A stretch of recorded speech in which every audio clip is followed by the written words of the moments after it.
Canada have been top choices for Indian students seeking education abroad.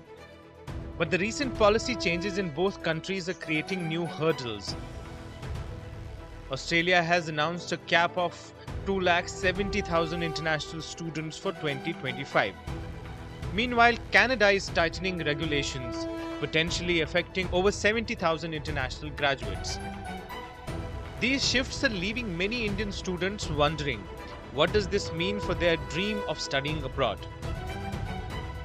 On the increasing trend that more and more students were going abroad, this is going to be reduced, and many of the students now will be willing to study in India because they know this is the ways. They know that the chances of success are lower. So why would invest time and money there?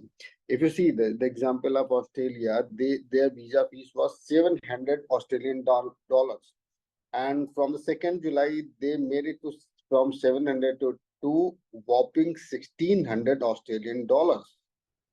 So in case a visa gets rejected, that means a student is losing $1,600, which comes around 18 to 90,000 rupees. That there is a huge risk of losing this money.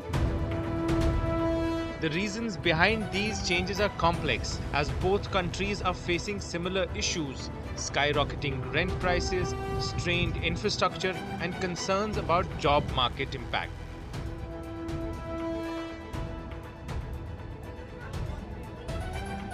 In 2022-23, international students contributed $36.4 billion in Australia, but housing pressures have become a political hot potato.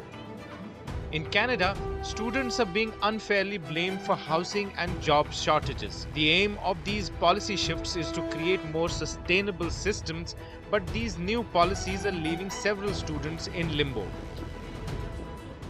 It is an administrative issue that these universities have failed to provide suitable housing in terms of accommodating the number of students that they admit each year.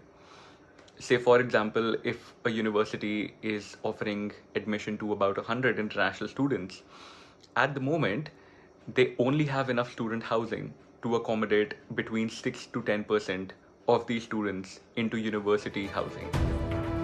As Australia and Canada tighten their policies, Indian students are caught in the crossfire.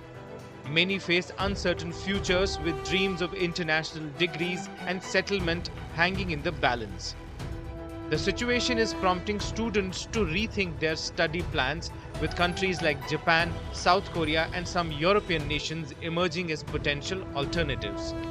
The coming years will be crucial in reshaping the landscape of foreign education for Indian students.